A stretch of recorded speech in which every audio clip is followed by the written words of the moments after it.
السلام علیکم ورحمۃ اللہ وبرکاتہ۔ بسم اللہ الرحمن الرحیم۔ دوستو، حضرت یحییٰ بن سعید رحمۃ اللہ تعالی کہتے ہیں کہ حضرت معاذ بن جبل رضی اللہ تعالی عنہ کی دو بیویاں تھیں۔ ان میں سے جس کی باری کا دن ہوتا اس دن دوسری کے گھر سے وضو بھی نہ کرتے۔ پھر دونوں بیویاں حضرت معاذ رضی اللہ تعالی عنہ کے ساتھ ملک شام گئی اور وہاں دونوں اکٹھی بیمار ہوئیں، اور اللہ کی شان، دونوں کا ایک ہی دن میں انتقال ہوا۔ لوگ اس دن بہت مشغول تھے، اس لیے دونوں کو ایک ہی قبر میں دفن کیا گیا۔ حضرت معاذ رضی اللہ تعالی عنہ نے دونوں میں قرعہ ڈالا کہ کس کو قبر میں پہلے رکھا جائے۔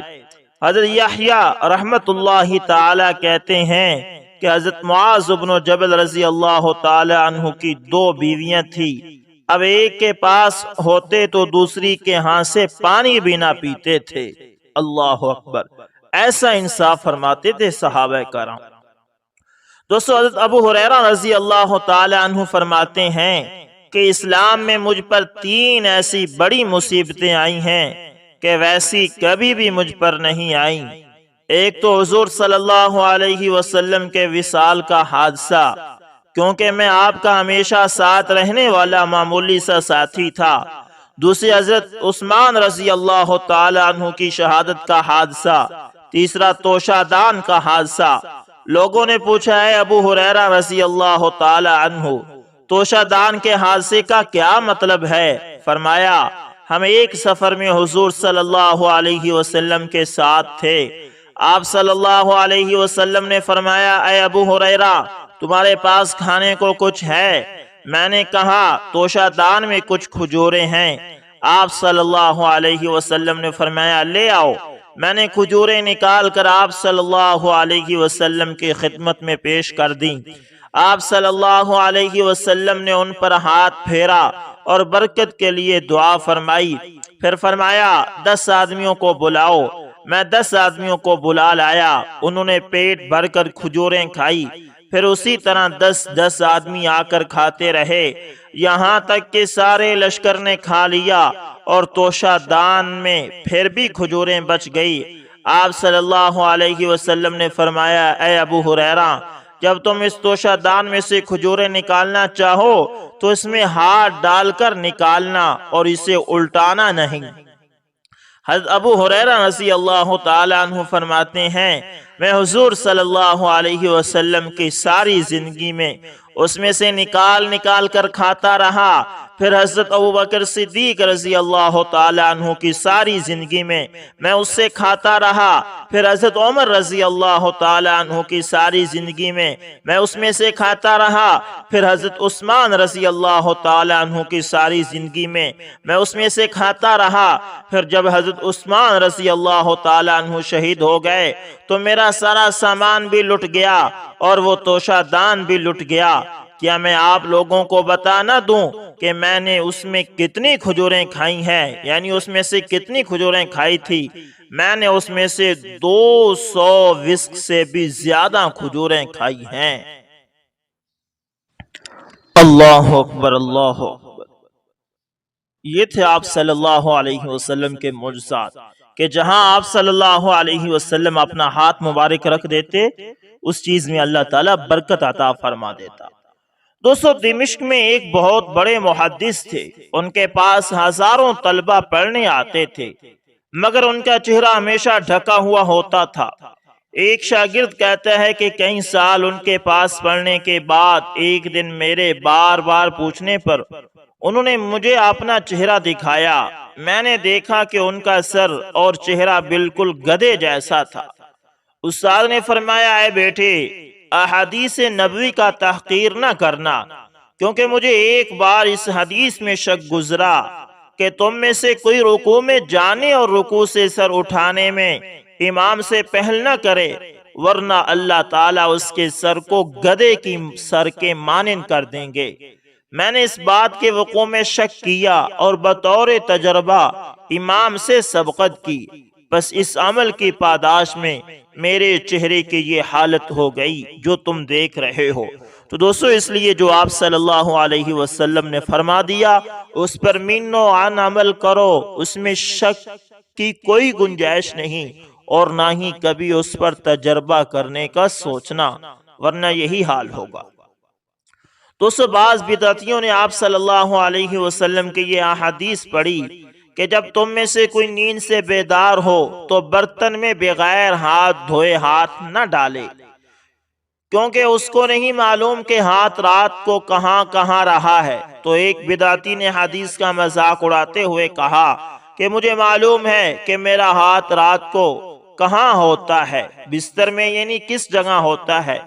جب یہ شخص صبح کو اٹھا تو ہاتھ کلائی تک دبر قضائے حاجت کے مقام میں گھسا ہوا تھا، یعنی اس کا ہاتھ اس کی دبر میں گھسا ہوا تھا۔ امام تیمی رحمت اللہ تعالی فرماتے ہیں کہ آدمی کو چاہیے کہ وہ احادیث نبوی کی تحقیر سے بچے اور جہاں سمجھ نہ آئے وہاں خاموش رہے، استہزاء اور مذاق نہ اڑائے۔ دوستو امام ابو داؤد سجستانی رحمت اللہ تعالی سے منقول ہے کہ حدیث پڑھنے والوں میں ایک غلط قسم کا آدمی تھا۔ اس نے جب یہ حدیث سنی کہ فرشتے طالبین علم کے قدموں، یعنی طالب علموں کے قدموں تلے اظہار خوشنودی کے طور پر اپنے پر بچھا دیتے ہیں، تو اس نے اپنی ایڑیوں کے نیچے کیلیں لگوا لی اور کہنے لگا کہ میں چاہتا ہوں کہ ان کیلوں سے فرشتوں کو کچل دوں۔ چنانچہ محمد بن اسماعیل رحمت اللہ تعالی فرماتے ہیں کہ اس کے دونوں ہاتھ اور دونوں پاؤں شل ہو گئے اور جسم کے سارے اعضاء بیکار ہو گئے۔ اندازہ کیجئے دوستو اللہ تعالیٰ کے ہاں حدیث نبوی صلی اللہ علیہ وسلم کا مقام کس قدر زیادہ ہے کہ استہزاء کرنے والے شخص کو ایسی سزا دی کہ سارے جہاں کے لیے اسے عبرت کا نشان بنا دیا۔ اللہ تعالی ہمیں حدیث رسول صلی اللہ علیہ وسلم کا احترام اور اس کے مقتضا کے مطابق زندگی گزارنے کے توفیق عطا فرمائے۔ اللہ اکبر۔ دوستو کسرا کے بادشاہ نے اپنے لڑکے کو پڑھانے کے لیے ایک استاد مقرر کیا۔ جب لڑکے نے پڑھ کر علم و فضل میں تکمیل کر لی تو استاد نے ایک دن اس کو بلا کر خوب پٹائی کی، بغیر کسی جرم کے مارا۔ لڑکے نے بات دل میں رکھ لی۔ جب وہ اپنے والد کے بعد تخت نشین ہوا تو اس نے استاد کو بلا کر پوچھا، فلاں وقت بغیر جرم کے آپ نے مجھے کیوں مارا تھا؟ استاد نے کہا فقال المعلم اعلم ایها الملك انك لما بلغت الغاية في الفضل والادب علمت انك تنال الملك بعد ابيك فاردت ان اذيقك علم الضرب وعلم الظلم حتى لا تظلم احدا فقال جزاك الله خيرا ثم امر له بجائزة وصرفه۔ استاد نے کہا کہ مجھے پتا تھا کہ تو باپ کے بعد تخت نشین ہوگا، میں نے تیری اصلاح کے لیے تیری پٹائی کی تھی تاکہ بعد میں تو کسی پر ظلم نہ کر سکے اور تجھے معلوم ہو جائے کہ بغیر جرم کے سزا پر کتنی تکلیف محسوس ہوتی ہے۔ اس بات سے متاثر ہو کر اس نے اپنے استاد کے لیے انعام دینے کا حکم دیا اور عزت کے ساتھ انہیں رخصت کر دیا۔ اللہ اکبر، اللہ اکبر۔ پہلے اساتذہ ایسے ہوتے تھے کہ ان کی مار کے اندر بھی کوئی نہ کوئی نقطہ ہوتا تھا۔ دوستو شہاب الدین محمد بن احمد رحمت اللہ تعالی لکھتے ہیں کہ ایک مرتبہ ایک شخص اپنی بیوی کے ساتھ بیٹھ کر کھانا کھا رہا تھا، سامنے بھونی ہوئی مرغی بھی رکھی تھی۔ اچانک ایک فقیر نے دروازے پر آ کر صدا لگائی۔ وہ شخص دروازے کی طرف گیا اور اس فقیر کو خوب جھڑکا۔ فقیر یوں ہی واپس چلا گیا۔ خدا کا کرنا ایسا ہوا کہ کچھ عرصے بعد یہ شخص خود فقیر ہو گیا۔ سب نعمتیں ختم ہو گئی، بیوی کو بھی طلاق دے دی، اس نے کسی اور سے نکاح کر لیا۔ پھر ایک دن ایسا ہوا کہ یہ میاں بیوی اکٹھے بیٹھے کھانا کھا رہے تھے اور بھونی ہوئی مرغی سامنے تھی کہ کسی فقیر نے دروازہ کھٹکایا۔ میاں نے بیوی سے کہا کہ یہ مرغی اس فقیر کو دے آؤ۔ چنانچہ وہ مرغی لے کر دروازے کی طرف گئی تو کیا دیکھتی ہے کہ فقیر اس کا پہلا شوہر ہے۔ خیر مرغی اسے دے کر واپس لوٹی تو رو رہی تھی۔ میاں نے پوچھا کہ کیوں رو رہی ہو؟ بولی کہ فقیر تو میرا پہلا شوہر تھا۔ غرض پھر سارا قصہ اسے سنایا جو ایک فقیر کو جھڑکنے سے پیش آیا۔ اس کا میاں بولا خدا کی قسم وہ فقیر میں ہی تھا۔ تو دوستو اس لیے اگر آپ کے پاس کوئی فقیر مانگنے آئے تو اگر آپ اسے کچھ دے نہیں سکتے تو اسے جھڑکیں نہیں، اسے محبت اور آرام سے واپس کر دیں اگر اسے کچھ دے نہیں سکتے۔ اللہ اکبر۔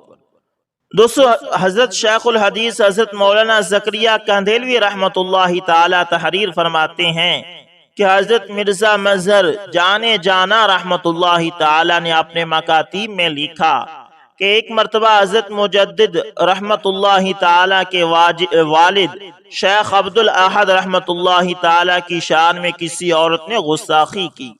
انہوں نے صبر اور سکوت سے کام لیا۔ اتنے میں دیکھا کہ غیرت الہی جوش انتقام میں ہے۔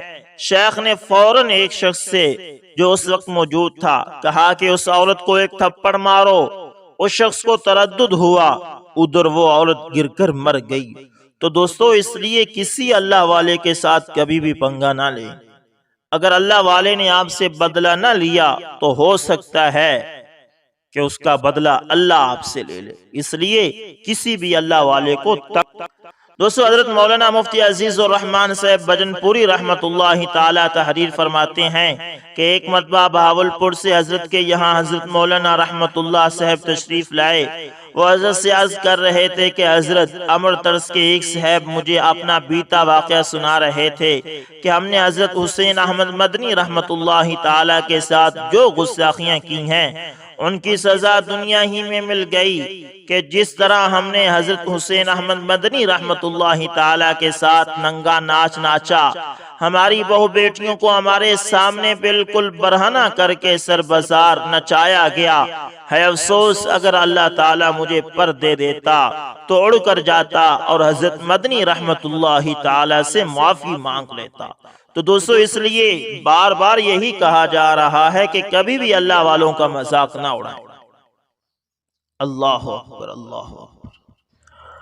دوستو اسی طرح آج بھی ایک بستی میں ایک صاحب حیات ہیں۔ یہ صاحب حضرت مدنی رحمت اللہ تعالی کو ایسی سڑی سڑی گالیاں دیا کرتے تھے کہ دل لرزنے لگتا تھا۔ قدرت نے ان سے انتقام لیا کہ اب سے 1 سال پیشتر ان کے چہرے پر آبلے ایسے پڑے کہ تمام منہ سوج گیا اور بالکل توے کی مانند سیاہ ہو گیا۔ آج بھی یہ صاحب باوجود طبیب ہونے کے اپنے سیاہ چہرے کو عبرت کا منظر بنائے ہوئے ہیں اور اعتراف کرتے ہیں کہ مجھے مولانا حسین احمد مدنی رحمت اللہ تعالی کو گالیاں دینے کی سزا ملی ہے۔ فاعتبروا یا اولی الابصار۔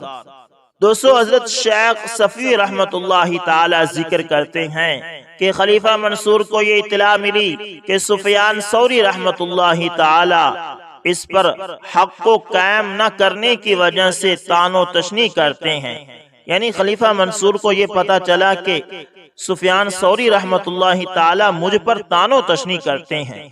جب خلیفہ منصور حج کے لیے گیا اور اسے یہ معلوم ہوا کہ سفیان ثوری رحمت اللہ تعالی بھی مکہ میں ہی ہیں تو اس نے اپنے آگے ایک جماعت بھیجی اور ان سے کہا کہ تم جہاں بھی سفیان ثوری رحمت اللہ تعالی کو پاؤ پکڑ کر سولی دے دو۔ چنانچہ انہوں نے مکہ مکرمہ پہنچ کر حضرت سفیان ثوری رحمت اللہ تعالی کو سولی دینے کے لیے لکڑی کھڑی کر دی۔ اس وقت حضرت سفیان ثوری رحمت اللہ تعالی مسجد حرام میں بائیں حالت تشریف فرما تھے کہ آپ کا سر حضرت فضیل بن عیاض رحمت اللہ تعالی کی گود میں تھا اور پاؤں حضرت سفیان بن عیینہ رحمت اللہ تعالی کی گود میں تھے۔ آپ کے بارے میں کسی بھی اندیشے کے پیش نظر آپ سے کہا گیا کہ آپ ہمارے دشمنوں کو اپنے اوپر قابو پانے کا موقع دے کر خوش نہ کیجئے، یہاں سے اٹھ کر کہیں چھپ جائیے۔ چنانچہ آپ اٹھے اور ملتزم کے پاس جا کر ٹھہر گئے اور فرمایا کعبہ کے رب کی قسم منصور مکہ مکرمہ میں داخل نہیں ہو سکے گا، حالانکہ منصور جبل حجون مکہ مکرمہ کی ایک پہاڑی کے پاس پہنچ چکا تھا۔ جب وہ جبل حجون پہنچا تو اس کی سواری پھسل گئی اور منصور سواری کی پیٹھ سے گرتے ہی مر گیا۔ حضرت سفیان ثوری رحمت اللہ تعالی مسجد حرام سے باہر تشریف لائے اور اس کے جنازے کی نماز پڑھی۔ اللہ اکبر، اللہ اکبر۔ دوستو علامہ ابن کثیر رحمت اللہ تعالی لکھتے ہیں کہ کسی نے خواب میں آپ صلی اللہ علیہ وسلم کو دیکھا۔ آپ کے پاس حضرت ابو بکر صدیق، حضرت عمر فاروق، حضرت عثمان، حضرت علی اور حضرت معاویہ رضوان اللہ علیہم اجمعین یہ پانچوں صحابی بیٹھے ہوئے تھے۔ اتنے میں ایک آدمی آ گیا جس کا نام راشد الکندی تھا۔ حضرت عمر رضی اللہ تعالی عنہ اسے دیکھ کر کہنے لگے یا رسول اللہ صلی اللہ علیہ وسلم، یہ آدمی ہمیں برا بھلا کہتا رہتا ہے۔ یہ سن کر آپ صلی اللہ علیہ وسلم نے اسے بہت سختی سے ڈانٹا۔ وہ کہنے لگا حضرت میں انہیں تو کچھ نہیں کہتا بلکہ میں تو معاویہ کو کم و بیش کہا کرتا ہوں۔ آپ صلی اللہ علیہ وسلم نے فرمایا بربادی ہو تیرے لیے، کیا یہ میرا صحابی نہیں ہے؟ یہ بات آپ صلی اللہ علیہ وسلم نے 3 مرتبہ فرمائی۔ پھر آپ صلی اللہ علیہ وسلم نے ایک لوہے کا ڈنڈا اٹھا کر حضرت معاویہ رضی اللہ تعالی عنہ کو دیا اور فرمایا کہ اسے زور سے مارو۔ انہوں نے اسے مارا تو میری نیند اڑ گئی۔ جب صبح ہوئی تو میں نے سنا کہ رات کو وہ کسی اچانک موت سے مر گیا۔ اللہ اکبر، اللہ اکبر۔ دوستو حضرت شفیق بلخی رحمت اللہ تعالی فرماتے ہیں کہ میں نے 4000 احادیث میں سے 400 احادیث منتخب کی، پھر ان 400 احادیث میں سے 40 احادیث منتخب کی اور پھر ان 40 میں سے 4 احادیث کو منتخب کیا۔ شفیق بلخی رحمت اللہ تعالی فرماتے ہیں کہ وہ منتخب 4 احادیث یہ ہیں جو اصول اور بنیاد کا درجہ رکھتی ہیں اور اصلاح مخلوق، تربیت قلوب اور دعوت اللہ کے لیے مدار ہیں۔ یعنی پہلی بات یہ ہے کہ تو اپنے دل کو عورت کے ساتھ نہ باندھ، یعنی اس کے ساتھ شدید اور حد سے زیادہ دلی وابستگی پیدا نہ کر، کیونکہ معشوقہ عورت اگر آج تیری ہے تو ممکن ہے کل کسی اور کی ہو جائے، اور اگر تو ہر بات میں عورت کی اطاعت کرے گا تو وہ تجھے جہنم میں داخل کر دے گی۔ دوسری بات یہ ہے کہ تو اپنے دل کو مال کے ساتھ نہ باندھ، یعنی مال کے ساتھ قوی تعلق پیدا نہ کر، کیونکہ مال عاریہ یعنی ایک مانگی ہوئی چیز ہے۔ آج اگر تیرے پاس ہے تو کل وہ مال کسی اور کے پاس ہوگا، اور ایسی چیز کے حصول کے لیے اپنے آپ کو نہ تھکا جو کسی غیر کے لیے ہو، کیونکہ اس صورت میں خوشی اور مسرت غیر کے لیے ہوگی اور بوجھ اور تھکاوٹ تیرے حصے میں آئے گا۔ جب مال کے ساتھ تیری قلبی وابستگی پیدا ہو جائے گی تو وہ مال تجھے حقوق اللہ کی ادائیگی سے روک دے گا، نیز تیرے اندر بھوک کا خوف داخل ہو جائے گا اور تو شیطان کی اطاعت کرنے لگے گا۔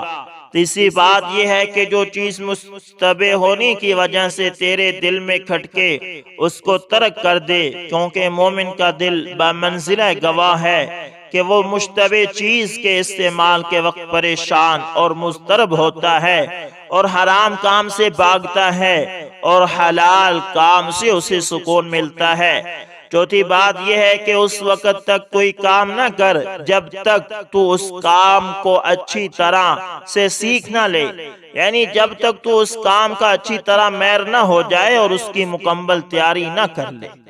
دوستو یہ 4 باتیں بہت ہی اہم اور فائدہ مند ہیں۔ اگر ان پر عمل کیا جائے تو انسان کی آخرت بھی بنتی ہے اور دنیا بھی بنتی ہے۔ یہ حضرت نے 4000 احادیث میں سے ایک نچوڑ نکالا ہے۔ اللہ تعالیٰ سے دعا ہے کہ اللہ تعالیٰ ہمیں قرآن و سنت پر عمل کی توفیق عطا فرمائے اور احادیث نبویہ صلی اللہ علیہ وسلم کا احترام کرنے کی توفیق عطا فرمائے۔ دوستو ہم کمزور ہیں، بعض احادیث پر، بعض سنتوں پر ہم سے عمل نہیں ہوتا، ٹھیک ہے ہم کمزور ہیں، عمل چھوٹ جاتا ہے، چلیں کوئی بات نہیں، کرنا چاہیے لیکن چھوٹ گیا کوئی بات نہیں۔ لیکن اگر آپ کسی سنت کا مذاق اڑائیں گے تو پھر نہیں بچیں گے، پھر اللہ کی پکڑ آئے گی آپ پر۔ اس لیے کسی بھی سنت کو حقیر نہ سمجھے، اللہ کے نبی کے کسی ارشاد کو بھی حقیر نہ سمجھے دوستو، اس سے دنیا میں بھی آپ پر پکڑ آئے گی اور آخرت میں بھی تباہی ہوگی۔ اللہ تعالیٰ سے دعا ہے کہ اللہ تعالیٰ ہمیں قرآن و سنت پر عمل اور قرآن و سنت کا احترام اور آقا مدنی محمد مصطفیٰ صلی اللہ علیہ وسلم کی محبت عطا فرمائے۔ دوستو امید کرتا ہوں ویڈیو اچھی لگی ہوگی، پسند آئے تو لائک، شیئر، کومنٹ لازمی کریں، اور اگر آپ ہمارے channel AS information T V پر نئے ہیں تو دوستو اس کو بھی لازمی سبسکرائب کر لے اور ساتھ میں بیل کے نشان کو دبانا نہ بھولیے گا۔ دوستو ملتے ہیں کسی نیکسٹ اچھی سی ویڈیو کے اندر، تب تک کے لیے اللہ حافظ، جزاکم اللہ خیر۔